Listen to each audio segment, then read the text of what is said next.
Del aire. Estimados participantes del Diplomado de Especialización en Prospectiva, Planeamiento Estratégico, Presupuesto y Gestión para Resultados en el Desarrollo, muy buenas tardes, tanto a los que están presentes aquí como a los que nos siguen por la vía virtual. El día de hoy vamos a iniciar el módulo número 10, que es de Sistema Nacional de Inversión Pública, conocido como SNIP. Como conocemos y como se ha establecido en nuestra normatividad, es un sistema que es manejado básicamente por el Ministerio de Economía y Finanzas. El día de hoy contamos con la presencia del magíster Enrique González Tamayo, quien es funcionario de varias instituciones, actualmente está laborando en el MEF y es un experto conocedor en el tema. Así que les pido a ustedes que les demos un fuerte aplauso de bienvenida y Bueno, buenas noches. Vamos a soltarnos un poco porque siempre la tarde después de trabajar es un poco complicada. Bueno, si bien es cierto, venimos trabajando un poco en temas de inversión pública. ¿Sí? El sistema ha evolucionado hace ya 4 años que se han dado reformas. Entonces, justamente en este marco de la planeación, del planeamiento estratégico, es que este sistema ha evolucionado. Entonces vamos a ver un poco cómo ha evolucionado, cómo hoy el sistema de inversión pública ya es un instrumento planificador, no como antes que era un instrumento un poco aislado, cómo incluso este sistema nos puede permitir lograr resultados. Y entonces nuestra transparencia va a decir Sistema Nacional de Inversión Pública para Resultados, ¿no? Que es, digamos, un apellido adicional que venimos promoviendo, no solo desde el Ministerio de Economía y Finanzas, también se promueve desde todos los 19 ministerios que tenemos, incluida la Presidencia del Consejo de Ministros, ¿no? Y se desarrollan, digamos, en un marco normativo, ¿no? Hoy día vamos a ver básicamente cómo es que la planeación ha entrado a tallar en el sistema, cómo el sistema ha respondido versus la presupuestación y cómo el sistema también ha respondido versus los resultados que se esperan en el futuro. Porque tenemos inversión, tenemos dinero, tenemos fondos, y cómo los ministerios, los gobiernos regionales y los gobiernos locales, pues hoy en día tienen una misión un poquito más exhaustiva. Podemos empezar con algunos aspectos macroeconómicos. Es importante saber que la inversión pública en un marco normativo de planeación y prospectiva tiene que estar vinculada generalmente a indicadores macroeconómicos. ¿Qué quiere decir esto? Que nuestro país, como país, ¿no es cierto?, tiene que buscar resultados. Así como cada persona, cada familia busca resultados, pues el país de igual forma tiene que tener esa misma connotación. Entonces vamos a ver algunos aspectos macroeconómicos que nos van a dar el marco de planeación en el cual el SNIP viene operando hoy en día, ¿no? Ha habido varios cambios. Entonces vamos a ir evaluando, analizando. Si hay alguna pregunta, estamos libres a poder discutir algún tema. No hay ningún problema, ¿no? Podemos aclarar algunas cosas también que se dicen en el diario vivir, ¿no? Sobre todo en la prensa. Y es importante comenzar a saber, digamos, en escenarios como este, donde hay expertos, donde hay técnicos y futuros técnicos, ¿no? Que se comiencen a manejar indicadores, pero que sean indicadores reales, ¿no? A veces la política un poco influye en estos temas, pero nosotros como expertos tenemos que ir viendo cómo lo vamos analizando desde un ángulo un poquito más, digamos, con serenidad, ¿no? Ya no con tanto ímpetu. Entonces, vamos a ver, vamos a ir avanzando en las diapositivas. Entonces, podríamos empezar. Y a mí me gusta empezar siempre diciendo que la administración pública, la gestión pública, debe ser más bien élite en un país, no como nos pasa, ¿no?, en algunos países de América Latina, ¿no? El sector público debe marcar la pauta, debe ser, digamos, quien da los indicadores de calidad en salud, la mejor presencia de las empresas en el sector de educación, indicadores positivos de tratamiento, de sistema de saneamiento, de agua de desagüe. Es decir, en cualquier parte del mundo nosotros vamos a ver que la administración pública es quien da la pauta. En países desarrollados, ¿no? Podemos hablar de países muy grandes como Italia, Estados Unidos, hasta países muy pequeños como Singapur, Finlandia. La administración pública funciona incluso por encima del empresariado privado. El empresariado privado va atrás de esa inversión pública, ¿no? Va atrás de esos proyectos, va atrás de esa inyección de recursos, tanto económicos como humanos, ¿no? Entonces la administración pública de un país generalmente debe contener ese ingrediente. Entonces debe haber un equilibrio político, ¿no? Y administrativo. ¿Por qué? Porque si bien es cierto tenemos leyes, nosotros somos un país riquísimo en leyes, pero leyes para todos los gustos. Pero la política influye tanto que esas leyes a las finales no articulan, no nos dan ese escenario para poder desarrollar cosas más concretas. Podemos desarrollar, por ejemplo, proyectos de saneamiento, pero si ustedes ven en el país, no solucionamos el problema del agua, no solucionamos el problema del desagüe, no solucionamos el problema del tratamiento del agua residual. ¿Y eso por qué? Porque lógicamente falta ahí un pequeño componente de articulación. Entonces vamos a ir viendo en este curso esas cosas. ¿Cómo es que esos ingredientes que faltan pueden incluir? Lógicamente el administrador público tiene que ser profesional, tenemos que tener vasta experiencia, tenemos que ir cultivando, los jóvenes tienen que saber que el sector público es un sector potencial de trabajo. Hoy en día si le preguntamos a un joven de una universidad de tercer año de universidad qué quiere ser, en su vida va a decir que quiere ser gestor público, ¿no? Porque ahí está la corrupción, ahí está, ¿no? Todo lo que se ve en los diarios. Y eso no es así. El sector público se debe ver como un sector potencial, y yo lo he dicho en varias conferencias en varios países.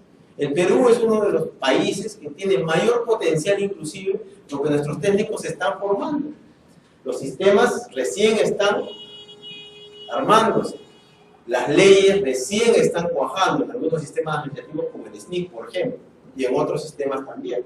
Entonces vamos viendo que hay una serie de cosas que nos van a suscitar algunas dudas y algunas preguntas, ¿no? Y ojalá que podamos ir trabajándolas en el curso, ¿no? Y esas preguntas las vamos a ir respondiendo porque son preguntas que yo también me las hacía, ¿no? Cuando alguna vez hemos intercambiado con gente de algún país que tiene distintas cosas que nosotros, y yo preguntaba, lo mismo que hay que hacer siempre. El gestor público tiene que ser una persona que lleve ese profesionalismo a su campo, ¿no? En los diferentes escenarios.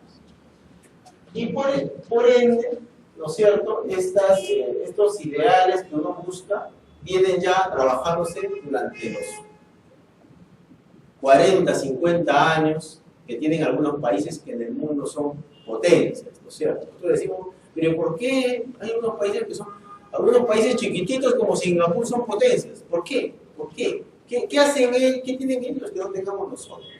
Muchas veces lo que ellos tienen son sectores públicos muy potentes, muy fuertes, muy engranados, muy articulados, con profesionales que saben lo que tienen que hacer. Entonces, el ideal de una administración pública tiene que lograr eso, ¿no? Economistas liderando, ingenieros poniendo su mejor experticia, arquitectos poniendo su mejor creatividad, ¿no? Administradores maniobrando los recursos, contadores llevando los sistemas hacia un control y un manejo, auditores mejorando la gestión. Entonces, como ustedes pueden ver, les he hablado ahorita en 5 segundos de 5 o 6 sistemas administrativos que en la lógica tendrían que trabajar de la mano y juntos. Entonces ahí vamos a ir dando un poco de espacio. Sigamos. Y entonces, como al anterior decía, vamos a romper el espacio burocrático. ¿Y cómo lo vamos a hacer? ¿No? Vamos a hacerlo con una organización sistémica. Entonces, hoy ya entra la planificación en el sector público con fuerza, ¿no? Se creó hace unos años el Sistema Nacional de Planeación, ¿verdad? Hoy en día le llamamos CEPLAN, ¿no? Muchos han dicho que hacen ellos, ¿no? Ellos han tenido un tiempo de preparación.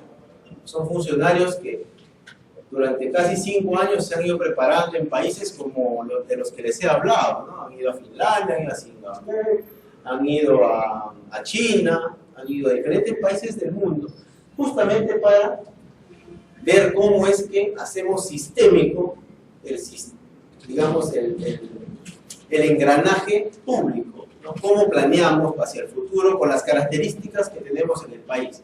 El Perú es un país descentralizado, tiene una ley de descentralización, pero la pregunta es, ¿esa ley de descentralización hace que el país sea un país sistémico? Todavía no podemos responder a esa pregunta, ¿no? Pero ¿cuál es el objetivo? Es que esa ley y esa normatividad que empezó 2001, un poquito por ahí, con fuerza, se comienza a hacer realidad, ¿no es cierto?, hacia el 2021, dice nuestro Plan de Desarrollo Nacional, ¿no es cierto? Entonces, ahí es importante tener esa organización sistémica, es decir, funcionarios con estándares, con control, ¿no? O sea, con experticia, normas técnicas, ¿no? Implementar la función de producción, que es los economistas somos de mucho manejo ahí, ver el tema de costos, maximizar producción, maximizar beneficios, ¿no? Lograr que la inversión pública sea rentable. Hoy en día, ¿cuántos proyectos de inversión pública podemos decir que son rentables? ¿No? Habría que quizás analizar algunos elementos de juicio para ver si es que por ahí algún proyecto de inversión pública en el país es realmente rentable, ¿no? O en cuántos años se volvería rentable, ¿no? Entonces ahí hay bastantes preguntas que hacernos y bastantes preguntas que el mismo gobierno se está respondiendo. Y no hablemos del gobierno de la parte política, sino hablemos del gobierno de la parte técnica, ¿no? ¿Cómo nosotros evaluamos un proyecto de inversión si eso no es rentable? Entonces, sigamos. Debemos tener en cuenta dentro de la organización que siempre va a aparecer digamos, un invitado, que es la burocracia. Siempre va a aparecer. En el sector público, en los sistemas administrativos, siempre aparece la burocracia como ese individuo que nos va a querer perjudicar la gestión, ¿no? Entonces, esa organización tiene que tener un nivel de coordinación. Si no, ese invitado siempre nos va a causar algún tipo de problema. Como lo ven en el diario del Perú, la burocracia nos genera muchos problemas. Y vamos a ver cómo el sistema de inversión pública ha evolucionado para enfrentarse a ese elemento que no es favorable para la gestión de un país. Entonces, si nosotros hablamos de esta gestión orientada a mejorar la inversión, entonces vamos a hablar, va a aparecer por ahí el tema de la eficacia, que tiene que ver con la expertise del funcionario público, y vamos a hablar del resultado, que es justamente el producto de esa expertise, que va a ir generando año tras año. Hablamos de expertise en todos los sectores: educación, salud, producción, justicia, interior, ¿no? Los 18 ministerios, incluido, hoy en día tenemos a la presidencia de vida, ¿no? Que tiene que ver con el tema del narcotráfico, ¿no? Que en nuestro país también funciona dentro de ese escenario político. Sigamos. Entonces, dentro de este conversatorio podemos decir que si apareció en algún momento la burocracia que nos aguanta como país, pues por el otro lado aparece la pobreza, que es el otro invitado que tenemos al cual enfrentar con nuestro sistema de inversión pública, ¿no? Entonces, vamos viendo que si es que aparecen elementos así, si el sistema de inversión pública no tuviese un escenario de planificación, no tendría norte, ¿no? Y eso fue lo que pasó hacia la modificatoria del 2011, de la directiva del sistema, hacia las modificatorias que ha tenido la misma ley, ¿no? Y hacia las modificatorias que han tenido las maniobras del mismo sistema. Vamos a ver en algún momento cómo hasta los instrumentos de gestión del sistema han evolucionado, muchos han sido derogados y otros han sido mejorados, ¿no? Entonces, ¿eso es por qué? Porque siempre estamos en un escenario de lucha contra digamos, elemento que existe en nuestros países, que es la pobreza, ¿no? Nosotros podemos compararnos con muchos países del primer mundo, como es Corea del Sur, Singapur y Perú. siempre está en un escenario expectante, ¿no? Yo nunca digo que está abajo, ¿no? Yo digo que el Perú más bien, digamos, con el valor que tiene como país, está en un momento expectante, ¿no? ¿Por qué? Porque tenemos recursos, tenemos expertos, tenemos futuros expertos, tenemos profesionales, tenemos una serie de atributos para poder estar expectantes y en algún momento enfrentar estos elementos. ¿Sigamos? Entonces, en este intermedio vamos a decir o vamos a establecer cuáles son las funciones del Estado, que esas tienen que estar claras, porque si no sabemos cómo funciona el Estado, podríamos decir que el SNIP no funciona y no va a funcionar, o podríamos decir que sí va a funcionar y que es un sistema de vanguardia, ¿no? Pero sin embargo, antes de eso tendríamos que decir que el Estado tiene algunas funciones. La primera función del Estado es la función de estabilización. Ustedes han visto que el Estado, como Estado, tiene que tener un espacio de estabilidad económica, jurídica, en algunos casos fiscal, ¿no? Y para eso el Estado tiene instrumentos, tiene mecanismos, tiene impuestos, ¿no? Tiene una serie de elementos que buscan cumplir esa función. El Estado como Estado tiene que estabilizar, tiene que estar estabilizado. Un Estado no puede funcionar en inestabilidad, ¿no? en zozobra, es imposible. Y ese indicador de estabilización es el primer paso para pensar en planificar, porque si yo estoy trabajando digamos, en una empresa, en un elemento de producción estable, entonces yo puedo tener momentos para planificar, para idear, ¿no? Entonces, después de esto, si estamos hablando de que tenemos que estabilizarlo, tenemos que, digamos, proponer la estabilización como función, también tenemos que distribuir. ¿Por qué distribuir? Porque cuando tenemos estabilidad económica, fiscal, política, vamos a tener recursos, ¿no?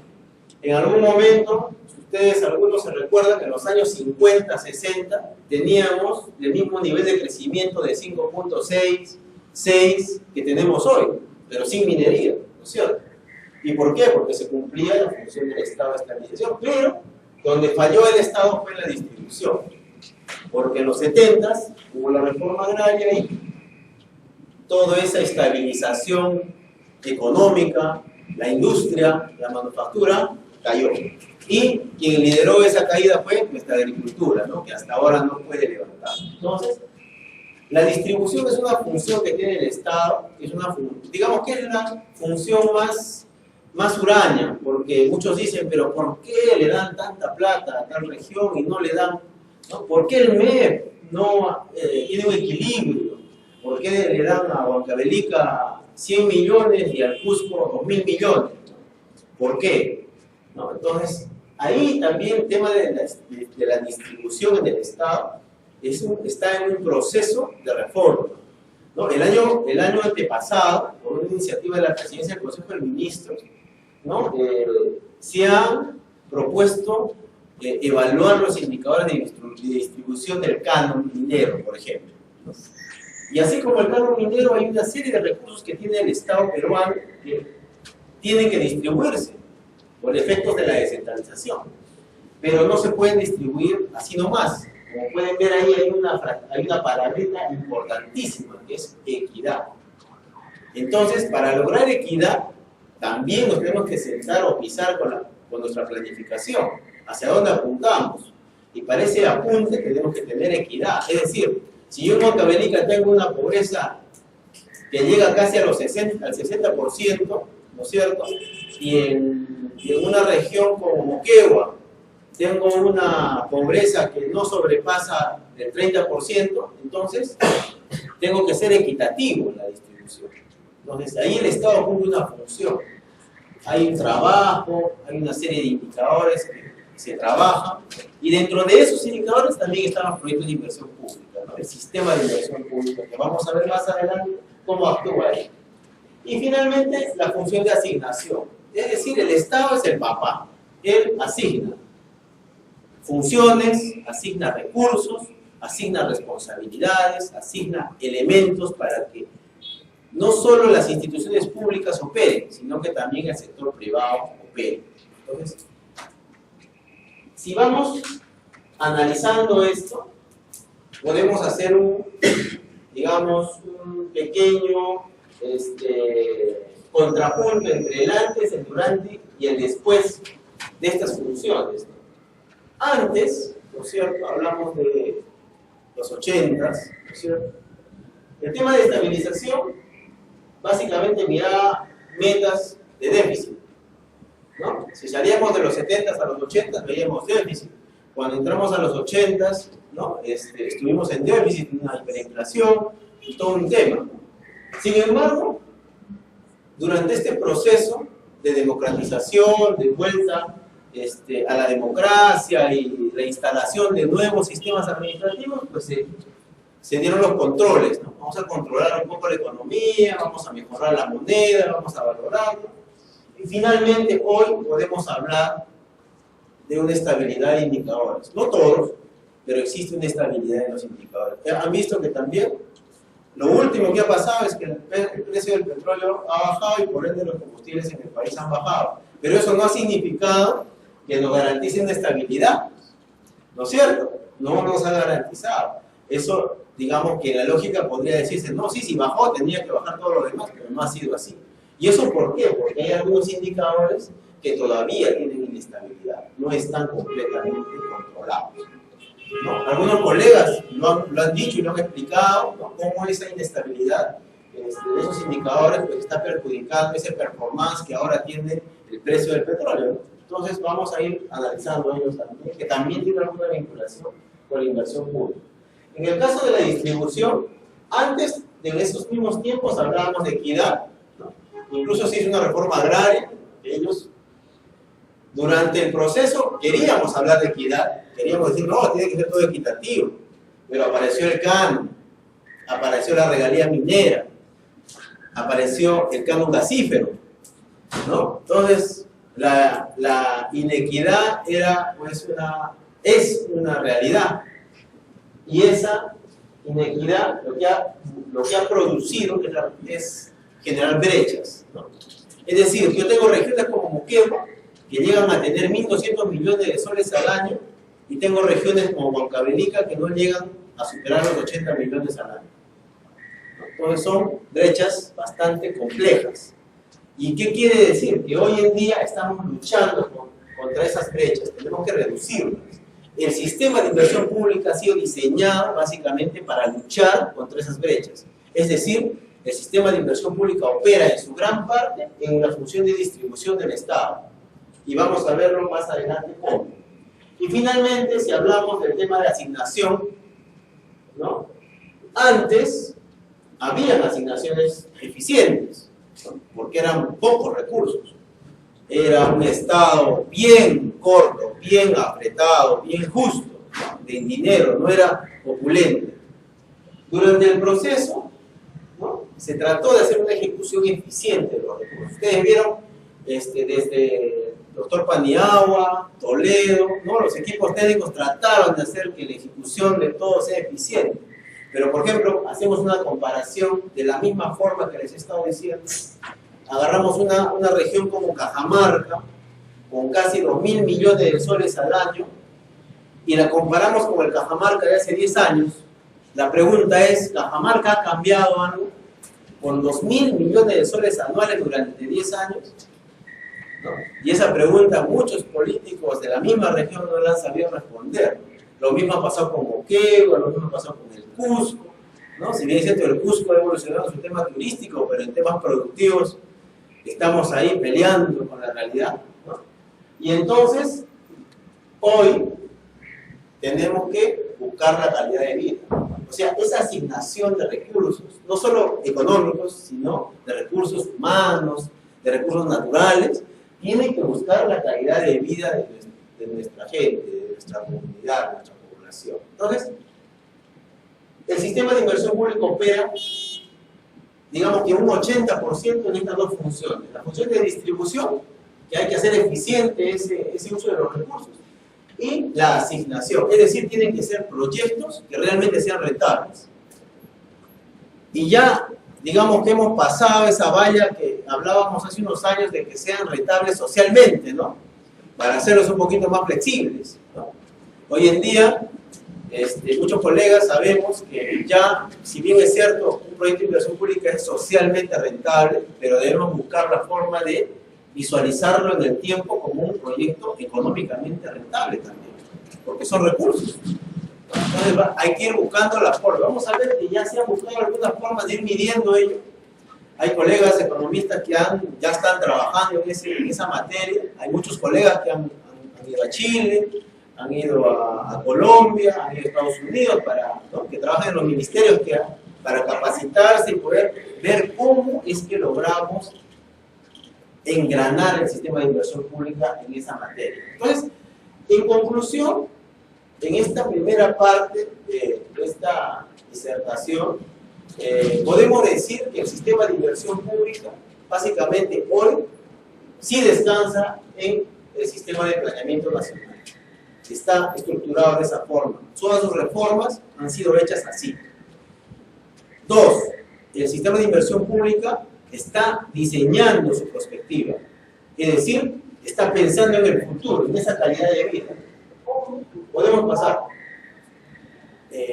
Está pensando en esa calidad de vida, ¿no?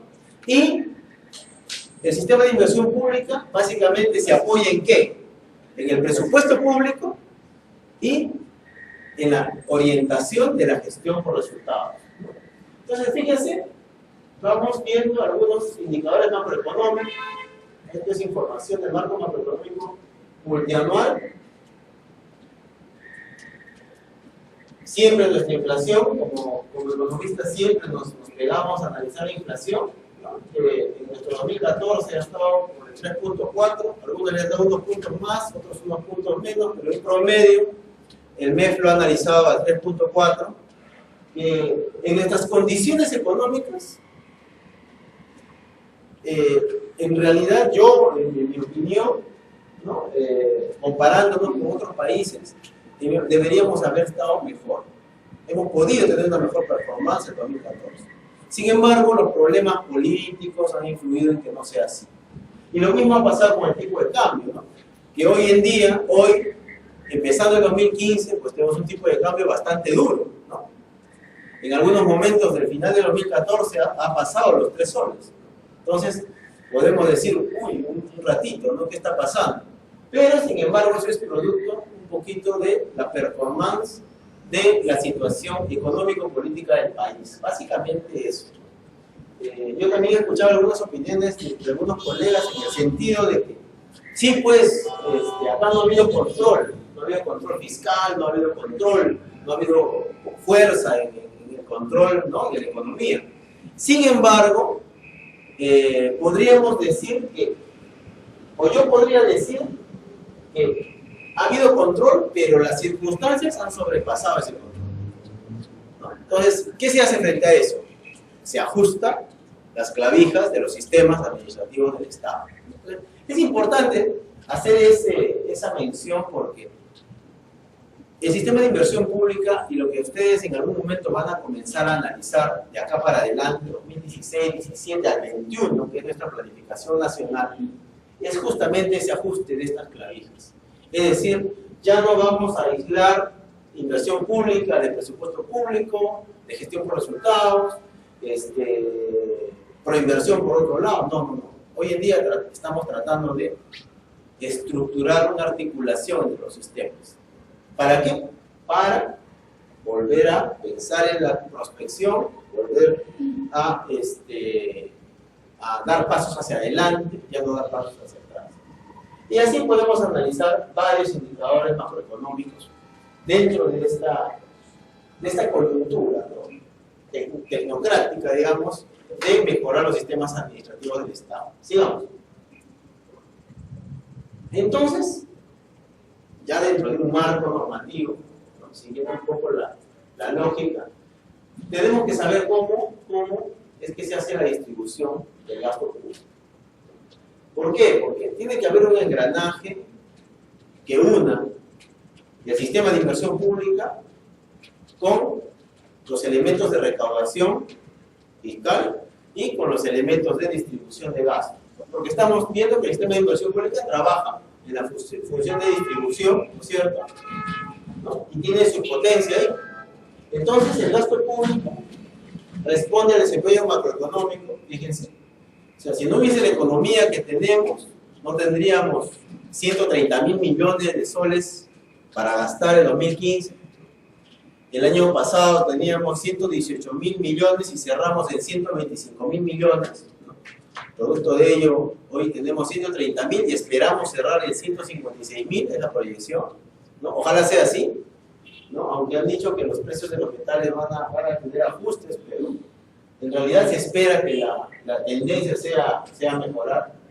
La presión tributaria, también el gasto público responde a la presión tributaria, a los impuestos. Los ajustes de los impuestos, las empresas mineras, se autorizó Tía María ya, está operando, esperamos de que Yabeco también en el sur se autorizó, las Bambas ya entra a operaciones, entonces estamos viendo que hay proyectos que están empezando, ¿no? Entonces ahí va a haber presión tributaria, va a haber más recursos. Y siempre buscando disminuir el déficit fiscal. Esa es una labor, ¿no? Que ahí nuestros colegas del BCR tienen siempre adelante, ¿no? Y ellos nos permiten estructurar el gasto público. Fíjense cómo hasta ahí ese gasto público visualizado así es una piedra. Es una piedra. Este gasto público no nos dice que va a mejorar la calidad de vida, no nos dice que va a mejorar los estándares de producción, no nos dice que el Perú va a entrar en una época de manufactura. Hoy en día, fíjense cómo el gasto público todavía se convierte y está estructurado en una piedra. Esa piedra es la que el sistema de inversión pública y los otros sistemas administrativos quieren comenzar a dinamizar. Que ya no se vuelva así, sino que se vuelva un elemento de mejora. Entonces, dentro de esa estructura de nuestra piedra de gasto público, nuestros gobiernos nacional, regional y local, ¿qué hacen? Y las empresas de tratamiento empresarial, ¿qué hacen hoy en día? Gastan. Nosotros, digamos que, a ver, de 100 funcionarios, a uno, en un gobierno local, a uno, de 100, uno yo le escucho decir que está tratando de buscar resultados, eficiencia con un proyecto. Todos los demás gastan. ¿Para qué quieres recursos? Para este proyecto. ¿Y qué vas a hacer con el proyecto? No, gastar lo que me están asignando. Esa es la lógica del funcionario público. Entonces, ¿cómo romper ese paradigma? ¿Cómo romper esa lógica? Esa mala lógica. Justamente es ahí donde nosotros tenemos que entrar allá. Y entonces, esa estructura de gobierno que está dividida en gasto corriente, que es para las operaciones normales del Estado, el gasto de capital, que son las inversiones, y el servicio de la deuda, que es lo que se paga, esta rigidez tiene que comenzar a caminar. Entonces, los gobiernos locales y regionales son los primeros llamados a dejar de hablar de gastar, ¿no? Pero ¿qué hacemos generalmente cuando analizamos el fin de año, el cierre del presupuesto público? Decimos, ¿cuánto hemos gastado? Bueno, el año pasado, como les comentaba, hemos gastado 126.000 millones de soles. Hemos gastado, ojo. ¿Cuánto se ha devuelto al Estado? Unos 40.000 millones de soles. No se ha gastado eso. ¿Y por qué? Por diversas razones. Entonces, fíjense cómo tenemos dinero, queremos gastarlo, no invertirlo, gastarlo, y después todavía lo que no podemos lo devolvemos porque no sabemos qué hacer. Eso es lo que le pasa al Estado hoy en día. ¿Y eso por qué pasa? Porque la expertise de los funcionarios hoy en día en el gobierno pues no alcanza para tener esos resultados. ¿Y por qué? Porque no solo pensemos en los funcionarios del MEF que están acá, pensemos en los funcionarios de aquí, del gobierno regional, ¿no? Tenemos 26 regiones, y pensemos en los funcionarios de los 1824 gobiernos locales, ¿no? Y si a eso le sumamos las 97 ETEs, entonces estamos hablando de ¿cuántas entidades públicas? Más de 2.000 entidades públicas. Eso multipliquémoslo solo por 5 funcionarios cada una. y que ese grupo de gente solo piensa en gastar, ¿no? Esa es una cosa que no debe pasar, ¿no? Vamos a ver cómo el sistema de inversión pública hoy es un instrumento para ya dejar de pensar en gastar, sino de invertir. Vamos. Entonces vamos a ver que ahí nos podemos comparar con Chile, Colombia, Brasil, Argentina, México, ¿no? Sigamos. Hacia el 2021 podemos hablar de los PBIs, podemos hablar de que Brasil planifica mejor que nosotros, pero nosotros estamos mejor que Brasil, ¿no? Podemos hablar de que hay crecimientos progresivos, ¿no? Es lo que les hablaba hace un momento, ¿no? Miren, en los 50 y 60 crecíamos igual como crecemos hoy, bueno, un poquito mejor incluso. Pero en esas épocas no había minería. Esa es una reflexión que hay que hacer. ¿Qué nos pasó? Si en los 50 y 60 no teníamos minería, pero crecíamos al 6.43. ¿Qué teníamos? Agricultura, pesca, ¿no? Teníamos industria, ¿no? Por ejemplo, en mi tierra, en Arequipa, teníamos la industria de la curtiembre, ¿no? Había un montón de curtiembres, había ganado, ¿no es cierto? Había agricultura, ¿no?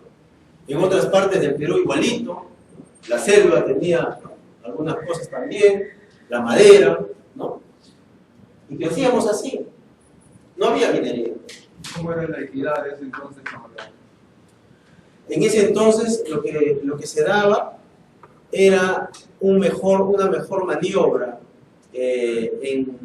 no en los sistemas administrativos, sino en los sistemas orientados al sector privado. Es decir, el Estado se apoyaba al 98% del sector privado. Nosotros buscábamos, la presión fiscal era poca, pero el Estado lo que hacía era favorecía, daba mejores condiciones para que el empresariado privado maniobre, ¿no? Había equidad, pero en políticas.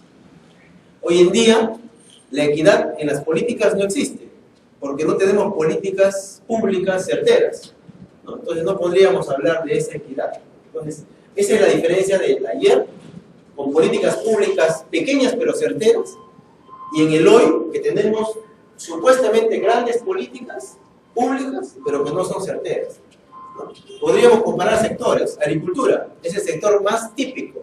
En los años 50 y 60, las políticas públicas orientadas a agricultura eran a promover, ¿no?, los grandes ingenios, las grandes empresas, ¿no? Azúcar, café, cacao, ¿no? Había exportación, había mejores aranceles, era mejor la proyección.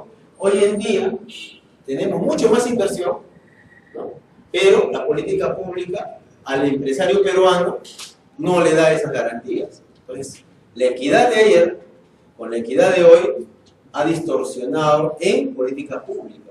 Entonces, muchos dicen, la política pública, pero ¿qué tiene que ver? ¿No? O sea, es una decisión de quién, del presidente, del ministro. No, la política pública, en una buena medida, y eso también es una, podríamos decir, yo les podría decir que es algo que yo he juntado de varias definiciones de política pública. Para mí la política pública es aquella decisión que va tomando el gerente público, el que administra la plata pública, y el que administra la decisión política de hacer cosas, y que las va implementando de manera estructurada.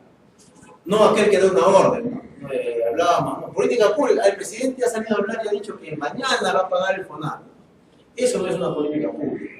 El otro día yo discutía con un periodista que me dice, sí, dígame, el otro día discutía con un amigo periodista y él me decía, ¿no?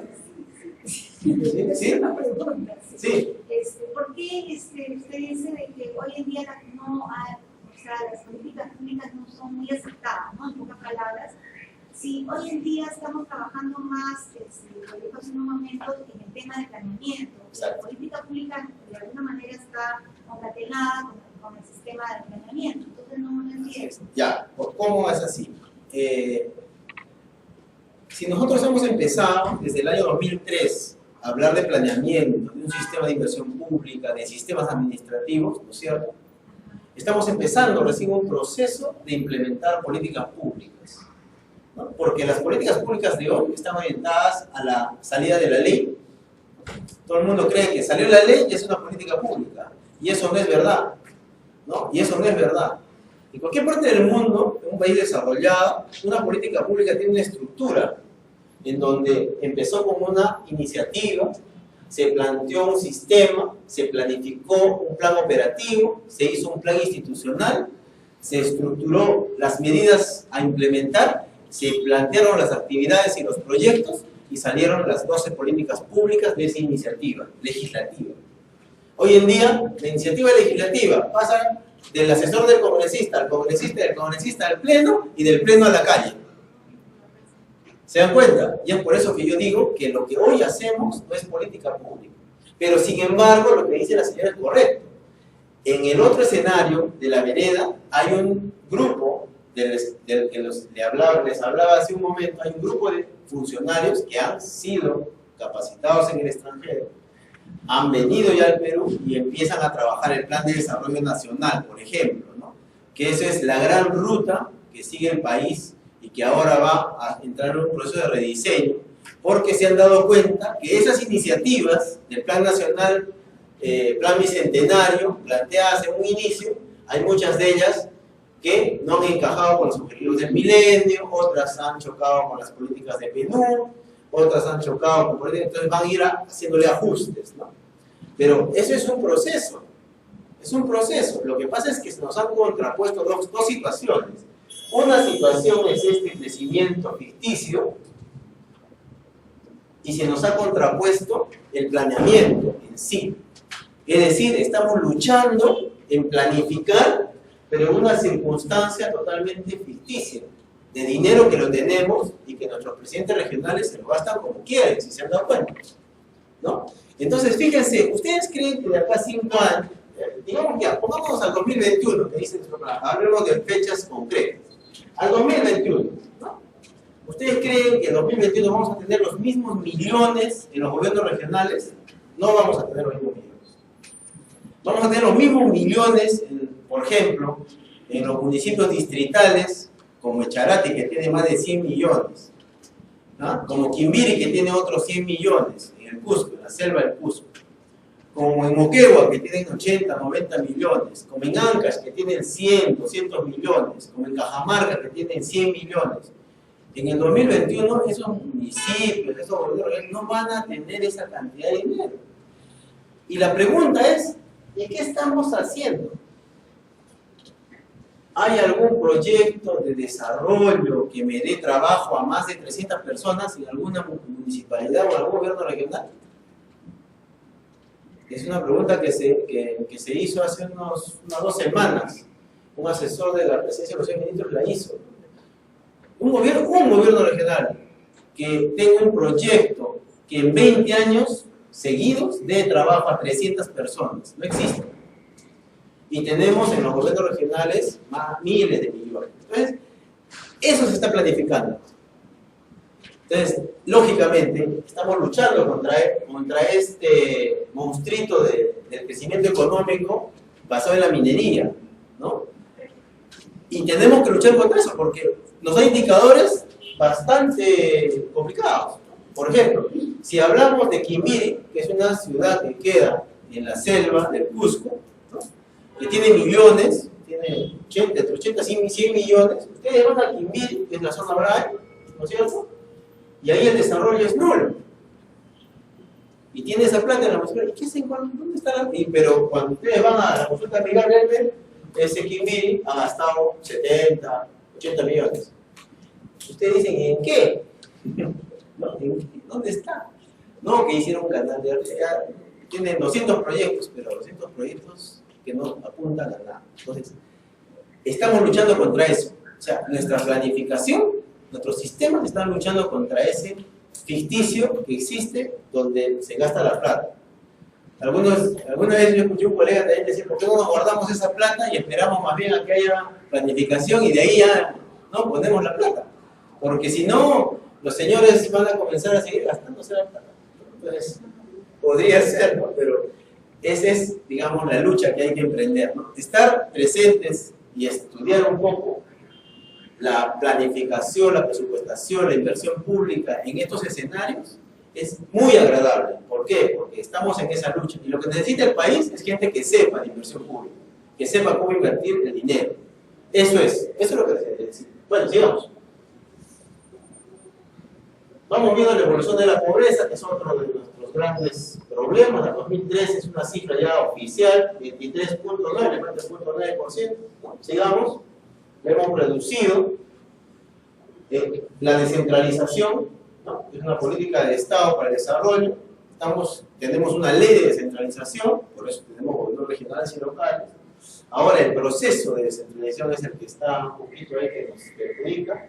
Pero es una política de Estado, es una política muy buena. Somos uno de los pocos países en el mundo que tiene una política de Estado de descentralización.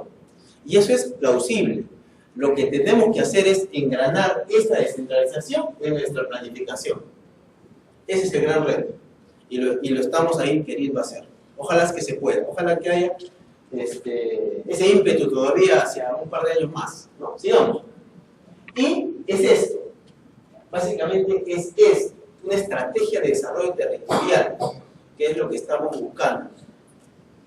El SNIP funciona en este contexto. Es un proceso descentralizador el que lo soporta, es una estrategia de desarrollo territorial la que hemos ideado en el Estado como política pública. Imagínense, acá sí podemos decir que hay una política pública, fíjense. La iniciativa ¿de dónde sale? De la comunidad. ¿Qué dice la comunidad? Necesito agua, necesito luz, necesito productividad, necesito ingresos económicos para mi familia, necesito educación, necesito salud. Acá está la iniciativa, ¿no es cierto?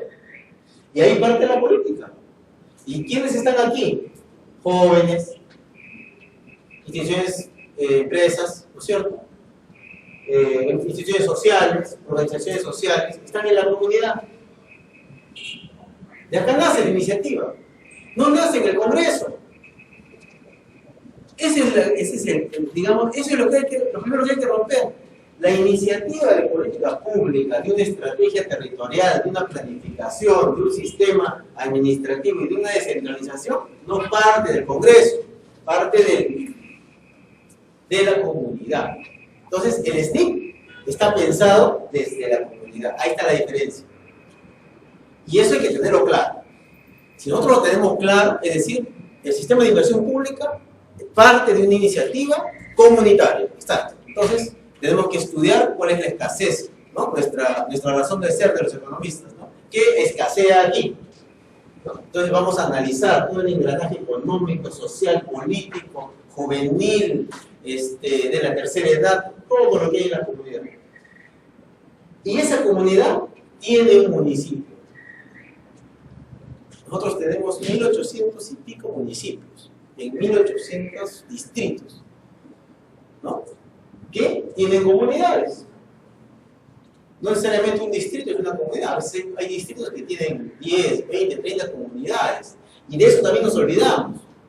Porque cuando vamos al distrito, decimos, vamos a hacer el puente tal, que va a cruzar el río tal, un río pequeñito. Pero nos olvidamos de que no es solo beneficiar a 2 pueblitos, sino que allá hay 10 pueblitos y acá hay 10 pueblitos más. Entonces el proyecto quedó chiquito, porque cuando se dieron cuenta de que el puente funciona, los 10 pueblitos, ya no uno, comenzaron a sacar sus productos por ahí y ya no traen en burro, sino que como se juntaron, sacan un camión y ese camión no pasa por el puente. Ese es otro problema de la inversión pública, que no dimensionamos bien lo que estamos haciendo. ¿Y por qué? Porque no pensamos en la comunidad que vamos a beneficiar.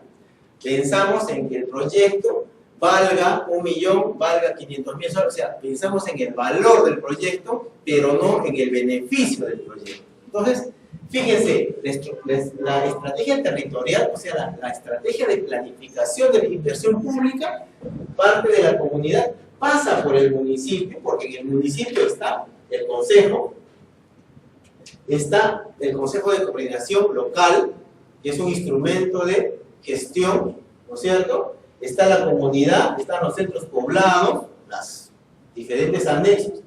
Las instituciones públicas y privadas, y ahí podemos encontrar otras cosas también, ¿no? Mesas de diálogo, mesas sociales, concertación, X cosas. Pero encabezando todo ello está el municipio. Y el municipio es el que recibe los fondos. Entonces, si es una buena iniciativa, una buena idea, bien dimensionada, el municipio va a poder financiar la iniciativa. Y si esa iniciativa necesita más recursos, está el gobierno regional, que es el tercer eslabón en la cadena. Y en la región tenemos más cosas. Tenemos más organizaciones, tenemos cooperación internacional, tenemos entidades nacionales, ¿no? Ahí ya tenemos presencia de las oficinas de enlace del Ministerio de Agricultura, tenemos los CRIAS, tenemos INIA, tenemos varias otras cosas más. Tenemos consejos de coordinación regional, ¿no? Que tienen más espectro, más amplitud, ¿no es cierto? Y entonces nuestra estrategia de desarrollo territorial hace que diferentes actores generen la política pública.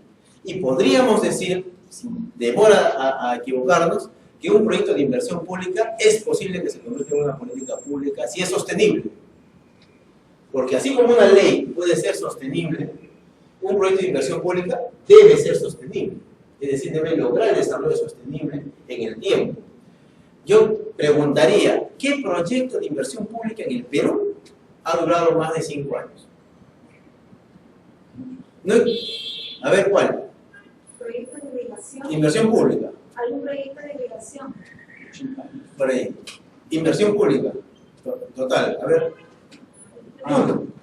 Uno que sea Más, puede ser uno. Ahí está, puede ser, ¿no es cierto? Pues hay otros proyectos pequeños, también con inversión pública, que han sido y están ahorita siendo financiados. Pero sin embargo, ¿cuántos tenemos en el país? Digamos que tengamos 20. Hasta 100 podríamos decir. ¿Cuántas regiones tenemos? Tenemos 26. Tenemos 1800 y pico localidades. Tenemos, además de esas, otras 2000 comunidades. Y no logramos todavía abastecer con esos proyectos. ¿Se dan cuenta? Entonces, ¿dónde está el éxito de la política pública? Está aprobado con esos proyectos que existen, que esto es el camino.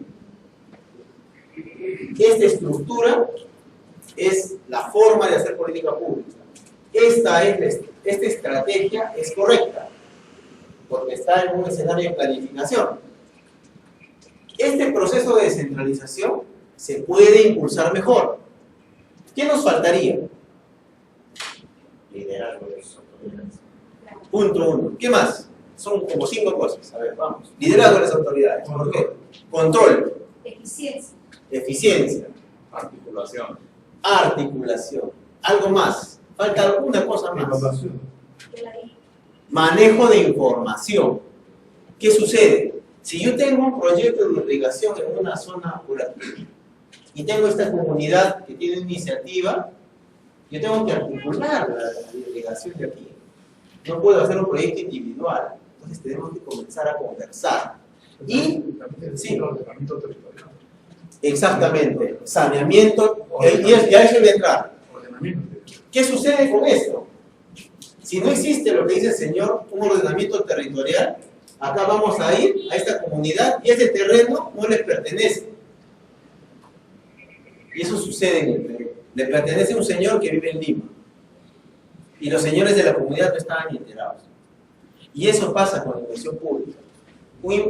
Digamos que un 22% más o menos de los proyectos de inversión pública se caen por lo que dice el señor, que no existe en algunas zonas del país con ordenamiento territorial, ¿no? Y los grandes esfuerzos de planificación, de lo que también comentó la señora, es el hecho de que para planificar el desarrollo hay que planificar el territorio, hay que tener el saneamiento de terrenos en buenas condiciones.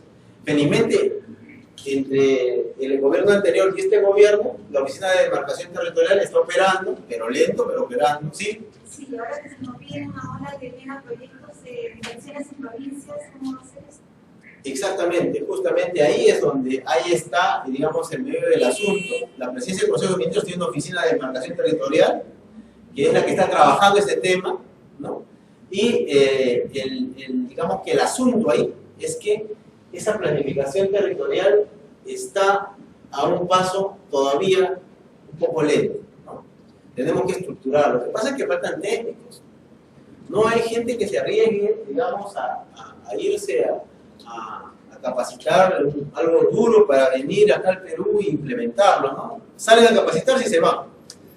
Esa es una cosa que también da pena, ¿no? Yo me encontré con muchos colegas fuera y pero tú qué haces acá, tú eres un experto, ¿cómo te vas a nuestro país? Está tu papá, tu mamá en tu casa y no podemos salir. Y como alguien como tú podría ayudarnos a hacerlo, pero no, ya están allá, ya están fuera, ya no van a regresar. Y ese también es otro gran problema, ¿no? Hoy en día gastamos casi 3.000 millones de soles al año en becas. ¿Y cuántos regresan al país para retornar esa beca? Esa es también otra pregunta. Pero bueno, es esa parte. El tema aquí es que, y cerrando ese círculo, está la coordinación. ¿Por qué? Porque en el Estado, si bien es cierto, podemos lograr articular, como vamos a verlo en lo que es hoy el jueves, podemos lograr sanear los terrenos y tener demarcación territorial y hacerlo. Podemos tener los recursos supervisados, controlados, una licitación limpia, podemos llegar a eso, pero el nivel de coordinación es el que también falla. ¿Cómo así? El municipio tiene un proyecto de agua potable, la región tiene el mismo proyecto de agua potable en la misma zona, en la misma ubicación, y el gobierno nacional en vivienda tiene el mismo proyecto en la misma zona, en la misma ubicación. No hay coordinación, debería ser un solo proyecto. Sí. Pero esa coordinación debería partir de la PCI, ordenar los sistemas funcionales, los sistemas administrativos, ahora el sistema de educación pública, pero el sistema de abastecimiento, si no se integran, pasará el tiempo y siempre estaremos hablando ahora cómo sensibilizar a los 3 niveles de gobierno. Y ahí volvemos a un tema del cual ahorita hace un ratito discutimos, que es cómo se hacen políticas públicas. ¿Quién lidera? Hablábamos del liderazgo, ¿no? ¿Quién lidera?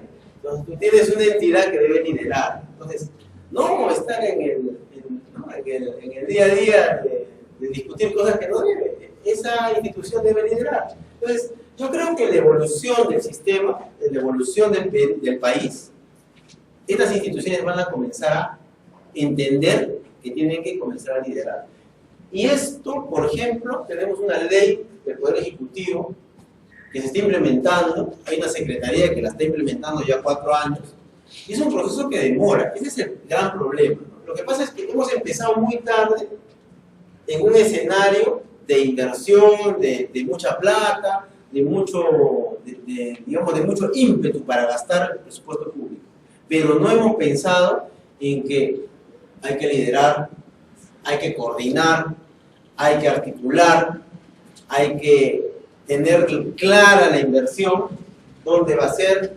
Entonces, como que estamos ahí, en algunos casos hasta improvisando. Entonces, es importante este tipo de espacios. Por eso, porque ya comenzamos a tener participación en este proceso, ¿no?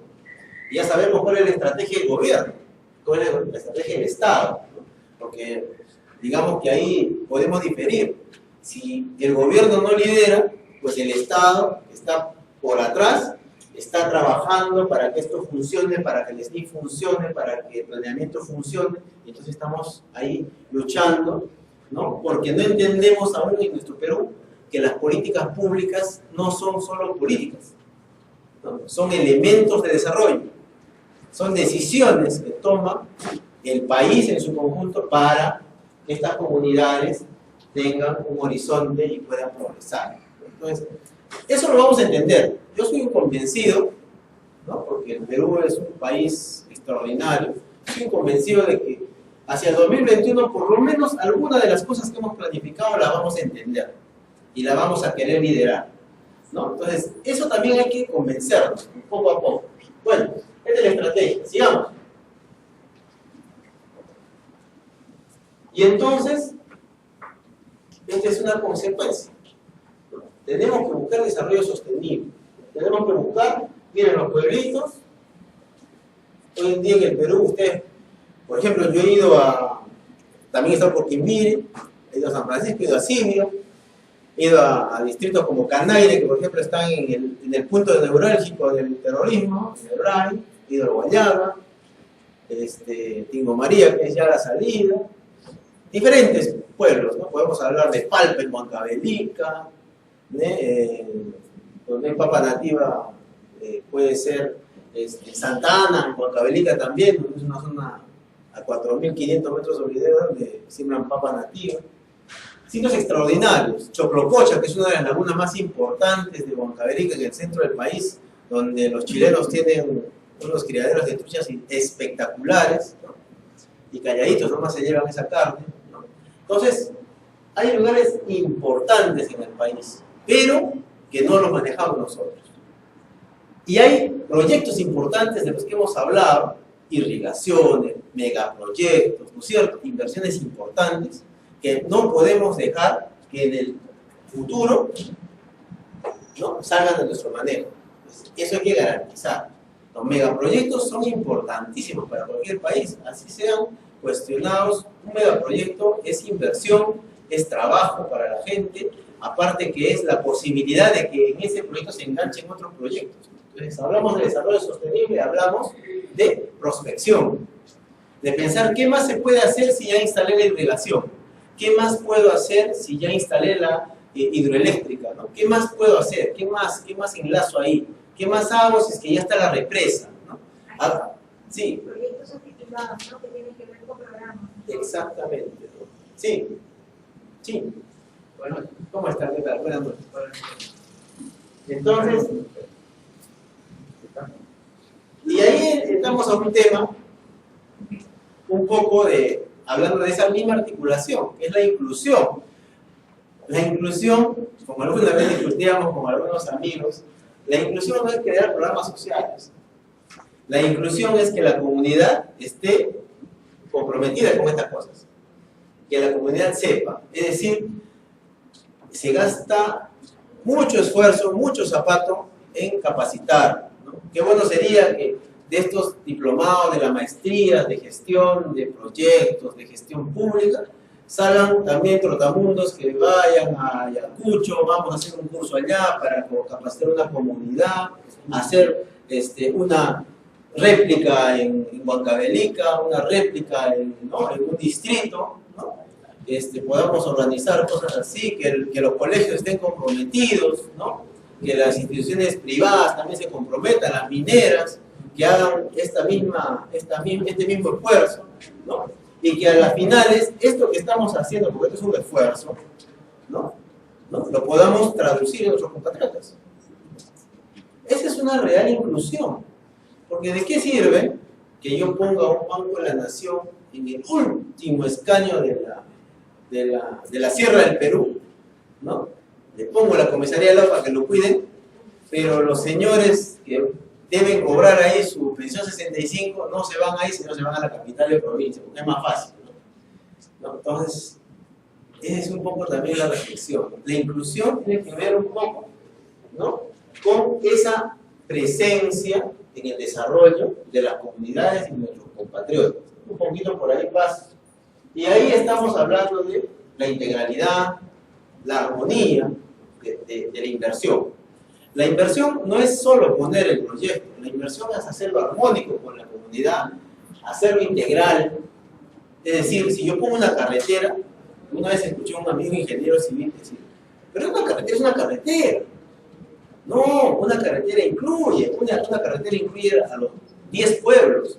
Esa carretera va a permitir que saquen productos. Esa carretera va a permitir que ya el niño no vaya al colegio por una trocha, vaya en bicicleta por la berma de la carretera, ¿no? Ahora las carreteras no las hacen con ese ingrediente, ¿no? No piensan en el niño, ¿no? ¿Cuántos niños mueren al borde de la carretera por ir caminando al colegio? Muchos. Porque no se piensa en eso. O sea, nosotros pensamos en construir, no pensamos en la armonía. Es decir, si yo meto una carretera por el medio de la selva, yo tengo que tener en cuenta de que ahí hay comunidades nativas y que el nativo no está acostumbrado a caminar por una pista asfaltada con asfalto de alta calidad, en caliente, que es súper costoso, ¿no? El nativo no, el nativo va a pie. va con sus animales, y si un camión pasa, se lo va a llevar al activo. O sea, no somos armónicos en este estudio de la inversión. Sigamos. Entonces, tenemos que generar capital social. Capital social no solo implica que tengamos funcionarios capacitados, implica que tengamos técnicos que sepamos hacer inversiones, que sepamos diseñar proyectos, que esos técnicos sepan enseñarle a la comunidad qué va a tener el proyecto, qué va a beneficiar, qué beneficio va a llevar el proyecto, ¿no? Que la comunidad sepa. Por ejemplo, hay comunidades en algunas partes del mundo en donde el ciudadano de a pie sabe qué está haciendo el municipio, sabe qué va a pasar ahí. Es más, todavía está tratando de sacar un crédito en el banco porque sabe que el municipio está haciendo una pequeña intervención por ahí y él puede pegarse con ese crédito del banco y hacer un negocio, ¿no? Entonces, ese tipo de situaciones tienen que llevarnos a generar capital social. Capital social no solo tecnológico, capital social comunitario, ¿no? Que eso falta en el Perú. En el Perú muchas veces las inversiones públicas, ese ingrediente que el SNIP nos dice que tengamos que ponerlo y considerarlo, no lo ponemos, no le damos importancia, ¿no? Decimos, no, pero ¿para qué vas a poner 5.000 soles para capacitación? No le pongas. Por eso nos van a observar. No es así. Eso hay que ponerlo y sustentarlo más bien. Lo que hay que hacer es al contrario. Si yo estoy poniendo un componente de asistencia técnica, capacitación a la comunidad en el proyecto, es porque yo voy a sustentar que eso sirve. ¿Para qué? Para generar sostenibilidad, ¿no? Entonces, hay que generar clima de confianza en la sociedad, hay que generar capacidad de asociatividad, es decir, hay que promover que ellos piensen igual, ¿no? Piensen en común en su comunidad, porque muchas veces también pasa en los proyectos de inversión pública que porque la mitad del pueblo piensa de una forma y la mitad del pueblo piensa de otra forma, siguen relegados en el olvido porque nadie ejecuta ninguna obra, ningún proyecto en su zona. En cambio, si nosotros lográsemos que ellos piensen de una forma conjunta, podríamos lograr que muchos proyectos caminen en el país, ¿no? Valores éticos, lógico, conciencia cívica, ¿no? de lo que les estoy hablando. Y eso engloba el desarrollo sostenible, ¿no? De una forma muy, muy dinámica y muy sencilla. Sigamos. Y bueno, si hablamos de ello, como les comentaba, ¿no? Ese capital social, juntado con el capital natural, los recursos que tenemos, ¿no? Capital humano, la experticia de la gente, ¿no? Y tecnología, infraestructura, mecanismos, ¿no? Qué bueno sería que en cada rincón del país tengamos mecanismos para que esa población siga más proyectos, más inversiones, siga creciendo, ¿no? A ver, ¿de qué sirve construir una carretera si esa carretera va a dar trabajo los 8 meses que dura la construcción? Después, no hay más. A esperar a otro proyecto de inversión pública, ¿no? Otra construcción. Y esa construcción queda ahí, ¿no? Hoy en día se promueven proyectos, los proyectos productivos, por ejemplo, ¿no? Se promueven proyectos sostenibles, se promueven proyectos orientados a generar capacidades, ¿no? Sí. Disculpe, ¿No? ¿Está bien? yo quería hacer un comentario. Hace unos años atrás tuve la oportunidad de trabajar con CODES en el área de proyectos productivos, justo, ¿no? Y me tocó ir a hacer una supervisión de proyectos que estaban en la red rural, ¿no? Era proyectos productivos en la Sierra de Lima, en Coihuacahuas, Cal, Cuchín, varias comunidades, ¿no? Y la mayor parte de ellos viven, como tú lo mencionabas, en la cosa de la trucha, ¿no? Sin embargo, esta red rural funcionaba con un fondo rotatorio, ¿no? Pero muchos proyectos se cayeron. ¿Por qué? Porque no hubo el seguimiento, no había, por diferentes motivos, entre ellos hasta recursos de mismos CODES, para que el técnico, para que funcionarios pudieran hacer supervisión y seguimiento de estos proyectos. Y muchos de los proyectos como que quedaron abandonados, mucha gente no devolvió el dinero, y sin embargo, allí hubo algunos cuantos líderes en las comunidades que sí supieron aprovechar, pero fueron, entre comillas, los vivos del pueblo, como se dice, que sí vendían a Wong, a otras partes sus productos, y todo el mundo empezó a decir, pero ¿cómo? ¿No era regalo de Concord? No era regalo de Concord, porque no están abandonados, tampoco no era abandono, sino que ahí faltó, o sea, un mayor seguimiento, mayores visitas. Claro que el acceso es muy difícil, ¿no? Claro. Hablando incluso de hace 5 años atrás, más o menos, ¿no? Pero creo que aún la carretera que va a ser por yo no sé si ha sido construida, tengo el conocimiento del caso, pero así como esos proyectos hemos tenido en muchos años. Lo que pasa mucho ahí es que ese componente de asistencia técnica Sí. no va en el proyecto de inversión pública. Por ejemplo, en un proyecto de carretera el ingeniero civil no lo pone. Dice, no lo pongas. A mí me pasaba con amigos ingenieros con los que he trabajado en algún proyecto de inversión pública. Dicen, oye, hay que poner asistencia técnica, hay que poner prevención de riesgo de desastres, porque eso dice la norma. Pues, ¿no? Y aparte es necesario, porque ahí tienes que poner una defensa ribereña, tienes que capacitar a esa gente para darle mantenimiento a esa defensa ribereña, porque no es cosa seria, es cosa seria. No, ¿cómo? No le vas a poner eso. Porque si le pones eso, nos van a observar y va a demorar más el proyecto. Y en algunos casos he logrado convencerlo al ingeniero o al arquitecto de que lo hagamos, ¿no? Y los proyectos han sufrido, digamos, esa performance de ser instalados de esa forma, ¿no? Correcta, involucrando a la comunidad, porque ahí también hay un elemento importante. Cuando el técnico va, es importante involucrar a la comunidad, lo que les decía hace un ratito, ¿no? O sea, si yo voy, hago el proyecto, hago el perfil, hago el estudio de factibilidad, etc., pero ni siquiera a mí me vieron pasar por ahí, entonces estoy haciendo mucho de poco, ¿no? Ahí lo importante es cuando alguien va a hacer un proyecto de inversión pública, un focus group, una reunión con la comunidad, explicarles qué es lo que van a hacer, ¿no? Explicarles que no es un regalo, explicarles que esto tiene otra connotación, no el hecho de que les están dando una plata hoy día y después los van a dejar solitos, explicarles que es un tema de sus familias, de sus ingresos, de su futuro, ¿no? Entonces, eso a veces no se hace.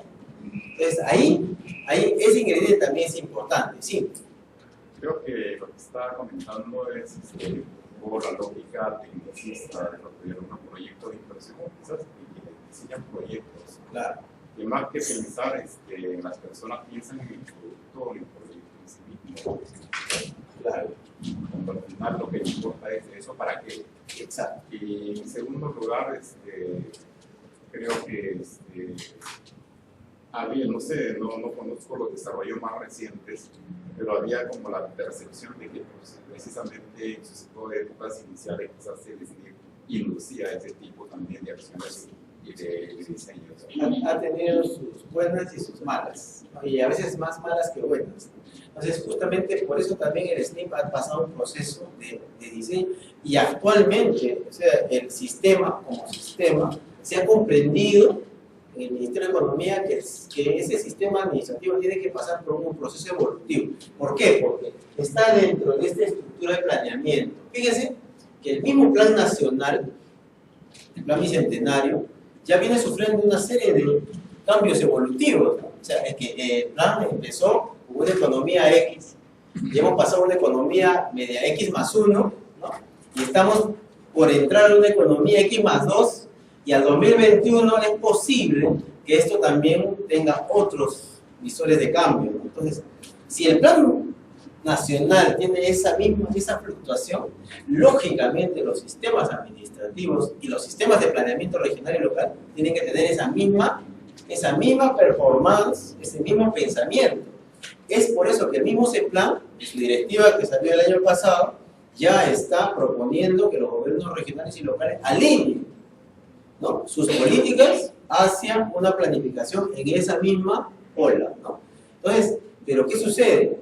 Ahí volvemos también a hablar de la política. El político, ¿no? Entonces, no es eso.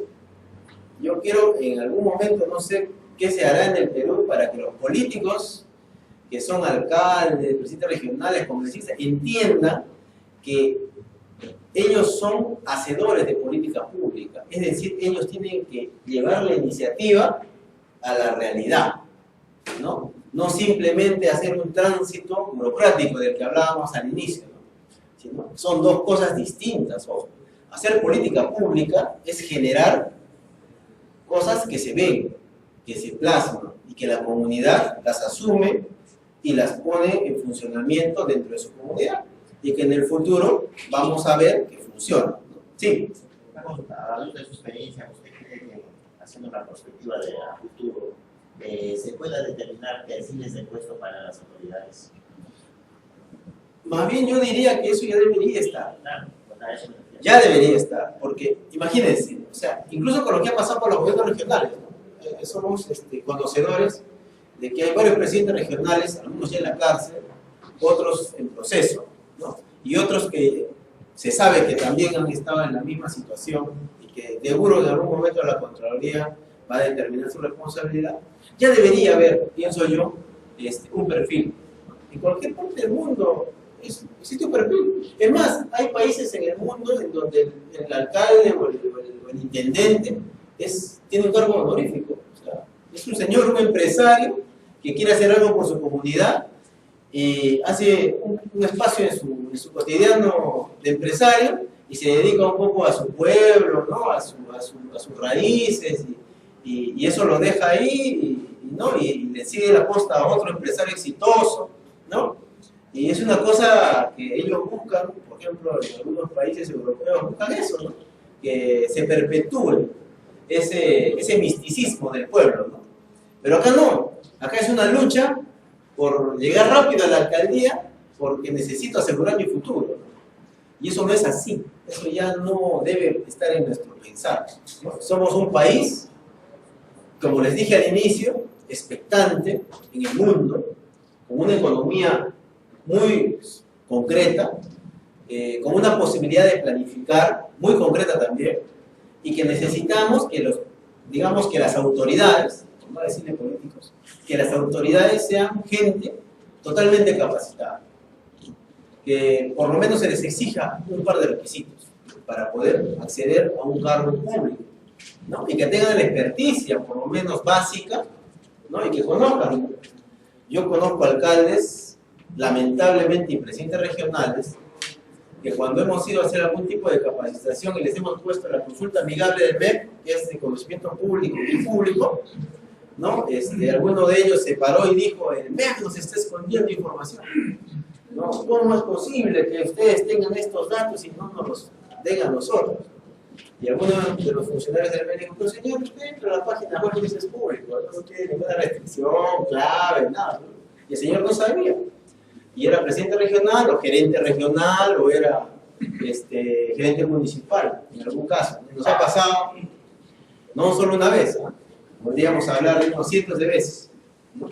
Entonces imagínense, ¿no? En esas manos está el manejo de este tipo de sistema. Entonces, yo creo que en esta tanda de nuevas autoridades hay un poquito, yo creo, que hay un poquito más de mejora, ¿no? Hay alcaldes con mucha mejor predisposición. Se ha visto en el último evento con los alcaldes provinciales, ¿no? Que han asistido, que han venido, que les interesa el país. Hay otros eventos que se han hecho con alcaldes distritales también, que se ha visto, no en la totalidad, pero por lo menos en una gran parte, que sí les interesa el país, ¿no? Entonces yo creo que es ahí donde hay que un poco, y es un llamado también a estas instituciones privadas que tienen que ver con el sector. Bueno, la otra vez conversaba con unos amigos de GRADE, justo a propósito del sector de educación, que ellos están bien metidos ahí, y yo les decía, oye, ya tienes la llegada a los alcaldes para los incentivos de educación, ahora ya no solo es mantenimiento preventivo, también son materiales, ¿no? Entonces, tienes que ser más incisivo con la capacitación.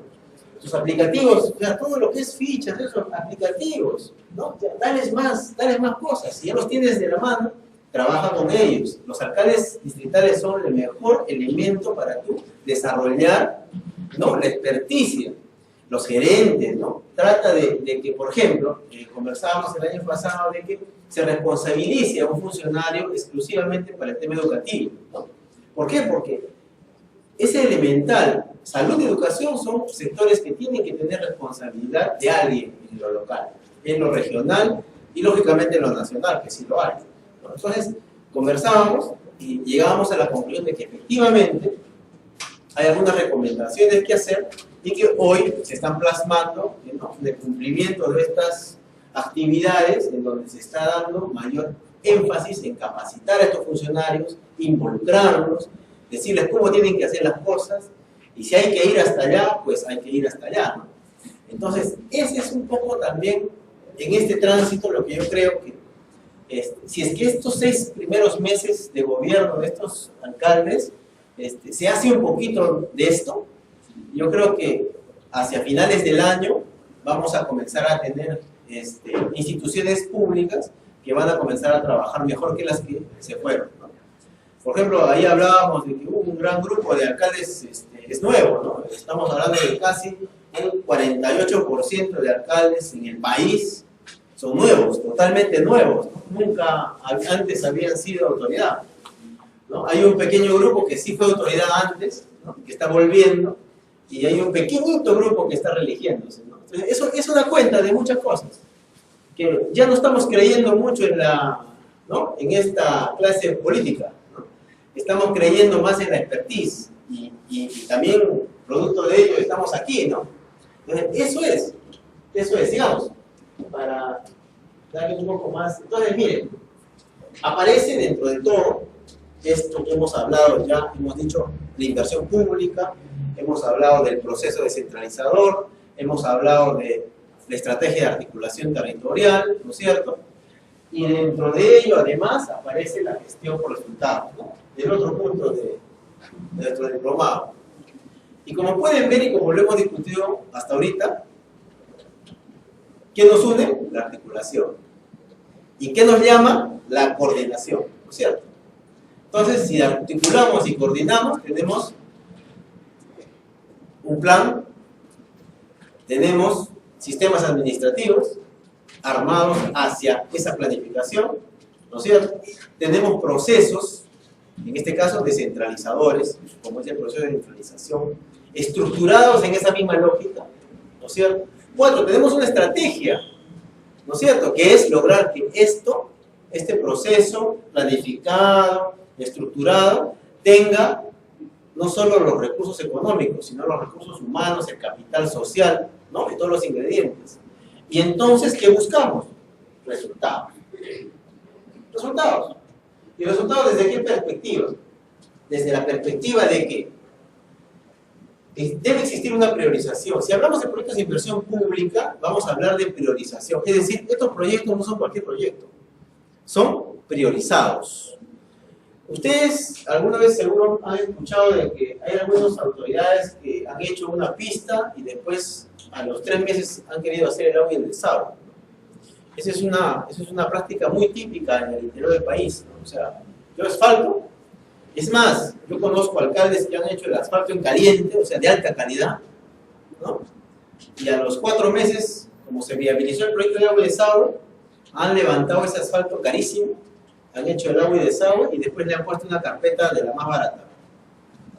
Entonces, tenemos que hablar en inversión pública de prioridad.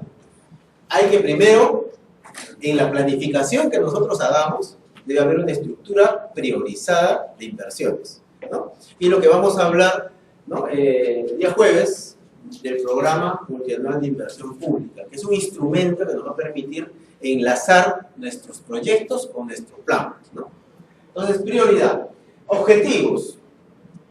Todo proyecto de inversión pública, como lo vamos a ver concretamente, responde a un objetivo, o sea, que tiene que solucionar un problema y por lo tanto tiene que tener indicadores medibles. Es decir, si yo voy a solucionar el problema de una comunidad, yo tengo que saber cuánto he solucionado ese problema. Como conversábamos alguna vez en presupuesto público, ¿no? Si yo hablo de la desnutrición y yo tengo inversiones para reducir la desnutrición, la lógica es que yo tengo que saber cuánto, ¿no?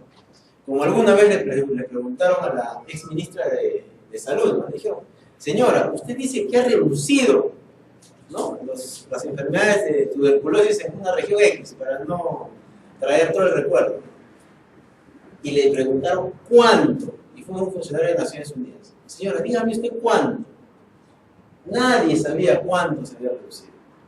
Es que si yo la reduzco, y lógicamente se sabía que había una pequeña reducción de la TBC en esa región, pues yo debería saber cuánto, porque yo sé cuántos casos se han atendido, cómo han evolucionado los casos, a dónde han llegado esos niños, ¿no? o esas personas con TBC, y cómo han superado la enfermedad. O sea, yo debo tener indicadores de seguimiento, ¿no? Lo que decíamos hace un rato, ¿no? Supervisión, control, seguimiento, ¿no? Pero eso tiene que partir del objetivo. El objetivo tiene que estar estructurado en esas medidas. Es decir, yo tengo un proyecto de inversión pública, yo debo decir, yo voy a invertir 100 millones para solucionar un problema a 100 personas. Y el proyecto tiene que responder en esa medida, ¿no? Y si no responde en esa medida, tengo que saber por qué. Les pongo un ejemplo. Una vez en una cumbre de presidentes que tuve la suerte de estar, Naciones Unidas presentaba los resultados de un proyecto, ¿no? De un proyecto que trataba de una inversión de 5.000 millones de dólares en África para sacar de los niveles de desnutrición crónica a 120 niños. 5.000 millones de dólares. Entonces, presentaban los resultados, en lo que exponían los resultados, como yo los estoy exponiendo acá, ¿no? Explicaban cómo se había diseñado el proyecto, toda la parte del proyecto. Pero llegamos al resultado, ¿no? Ellos dijeron, 5.000 millones de dólares, 100 niños, ¿no? Fuera de la nutrición y con mejores estándares de vida, ¿no? Ya siendo jóvenes, porque esos proyectos de Naciones Unidas, si bien es cierto, se instalan cuando el niño tiene 0 años, ¿no?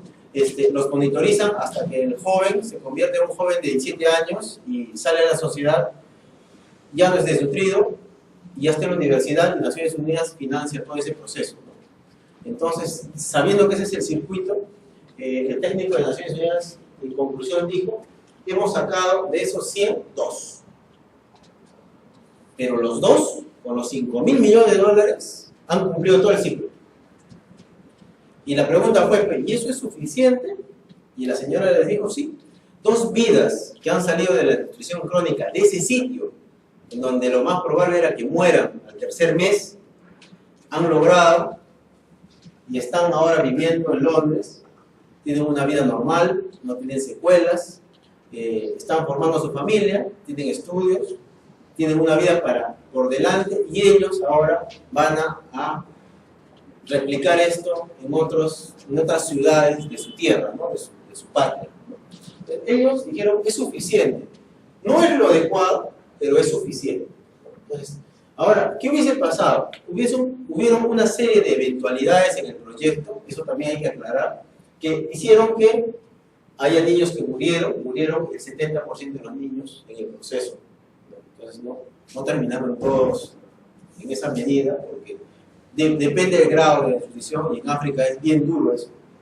Otros lograron desarrollar otras enfermedades y no murieron de inmediato, murieron a los 9 años, 10 años, ¿no?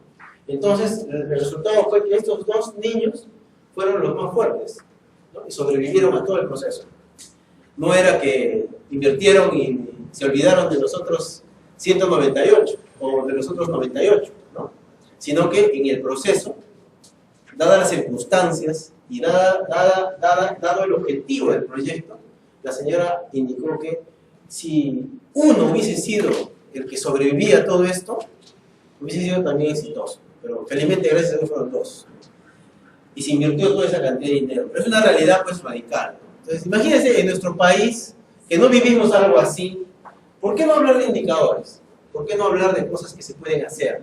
¿Por qué no hablar de niños que los podamos sacar de esa desnutrición y hacer que sean personas de bien y monitorearlos, como decíamos hace un rato, durante 18 años y lograr darles su DNI y que hagan una vida normal y que no quizás mueran en el proceso o que por esa desnutrición no estudien o simplemente lleguen a desaparecer en el camino, ¿no?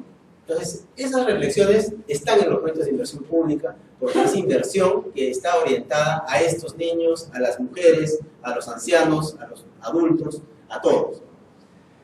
Compromisos. Ahí entramos a tallar el tema de las autoridades.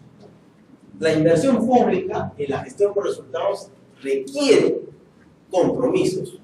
Así como yo, comunidad, me comprometo, yo espero que el alcalde también se comprometa.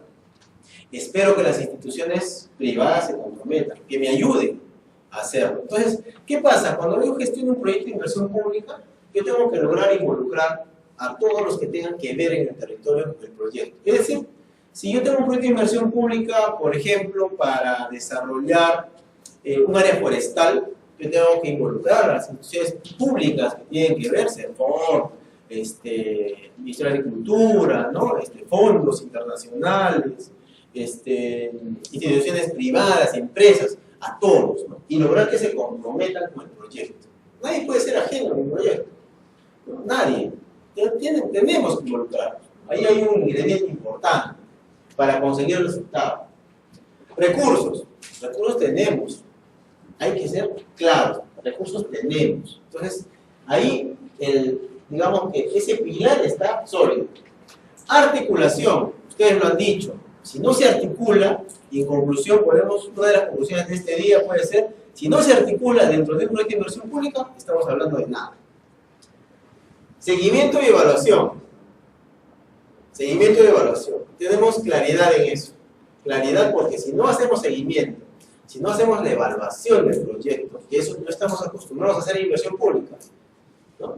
Evaluación no cuando la OPI o cuando la institución, cuando la instancia que aprueba lo evalúa y hace que se apruebe para que ejecute. No, evaluación cuando ya estoy al 5º año, 6º año del proyecto, tengo que evaluar, a ver si es que el proyecto realmente ha rendido, ¿no?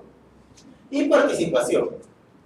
Participación, la comunidad. Hemos dicho, hay elementos, la comunidad, los municipios, los gobiernos regionales y dentro de ellos instituciones públicas, privadas, ¿no? ONGs, cooperación internacional, participación. Entonces, fíjense, Estado lidera, la empresa tiene que estar en la población. Entonces, el Estado no solo. Entonces, ahí sale, por ejemplo, uno de los elementos que seguro vamos a verlo el jueves, es el tema de las asociaciones público-privadas, que es importantísimo saberlo, porque es uno de los elementos más importantes hoy en día de la política pública en proyectos en el país, y que le damos muy poca importancia. Sí. Estoy tratando puntos muy importantes, digamos, de los presupuestos. Estoy revisando eso de la asociación público-privada, leído más atrás de las concesiones, como y estas obras por impuestos. Exacto. Y le ha dado mucha tristeza, digamos, las autoridades, que muchas autoridades desconocen, y teniendo cantidades. Imagínense que solo el 4.3% de instituciones públicas ejecutan obras por impuestos hoy. Y la cantidad de certificados que el MEF tiene para emitir por obras por impuestos superan los 130.000 millones de soles, que es el presupuesto de la nación. Es decir, ¿qué hace ese mecanismo? Ese mecanismo involucra a una empresa privada, le dice al alcalde, mira, ¿sabes qué? Para que no te hagas problemas, yo estoy instalado en tu comunidad, yo te voy a hacer 3 obras. Yo te voy a hacer el estudio, te voy a hacer la obra y te la voy a entregar a ti, ¿no? Y lo que vas a hacer tú es, de tu presupuesto, en 5 años te van a descontar lo que costó la obra, ¿no? O sea, yo te la hago hoy día como un préstamo y de ahí tú vas a ir pagándole, pero no a mí, tú le vas a pagar al MEF, digamos 100 millones, tú le vas a pagar 20 millones, o hasta a veces se les da más tiempo, ¿no? Hasta 10 años, ¿no? Tú le vas a pagar así y ellos me van a dar un certificado a mí y yo ya no voy a pagar impuestos por esa cantidad de pesos. O sea, ahora, ¿cuál es el problema ahí? Y es un problema claro, que yo lo puedo decir abiertamente. El problema ahí es que en ese tipo de contratación es limpia. Ahí no hay ningún tipo de arreglo, porque el alcalde no hace nada, el presidente regional no mete la mano, porque la empresa es la que lo hace. Esa es la falla. Imagínense en qué extremo estamos en un sistema de inversión. Claro, en un sistema de inversión que es para beneficio de esta población, en donde esta empresa dice, yo lo voy a hacer, pero después me pagas, porque lógicamente para el empresario nada es gratis. El Estado dice no, porque no, pues, no está en mi manejo, o sea, yo no voy a beneficiarme personalmente de eso. Ese es uno de los... Vamos a tocarlo el día jueves con más detalle, ¿sí? Un intermedio, ya, perfecto. Entonces, para cerrar el intermedio, fíjense, sí. De todos esos aspectos de la gestión de los resultados, ¿cuál considera la más importante? Para mí la más importante es determinar bien los objetivos. O sea, saber cuánto el proyecto va a solucionar el problema. Que vamos a ver cómo se hace el análisis, ¿no? Pero para mí, saber, tener un objetivo claro con el proyecto, eso es lo más importante, ¿no? Y lógicamente, si es que yo lo tengo claro, la comunidad lo tiene claro, ¿no? El Estado lo tiene claro, y lógicamente si es que vamos a participar a la empresa, también lo va a tener claro. Y ahí yo les garantizo que si un proyecto de inversión pública está tan bien hecho, que tiene los objetivos y los indicadores bien plasmados, hasta los empresarios privados van a querer participar. Y se ha comprobado, hay obras por impuestos hechas por empresarios, Telefónica, Claro, Cementos Yura, MAFE, BCP, extraordinarias obras, bien hechas, sin corrupción, que eso es lo más importante, ¿no? Mano limpia y la comunidad beneficiada y la oportunidad de hacer más de esas. Entonces, sí, lo único que ahí está con la cintura floja del alcalde, ¿no? Pero bueno, eso es por el bien del país. Vamos a hacer un intermedio, descansamos y ahí para terminar la sesión.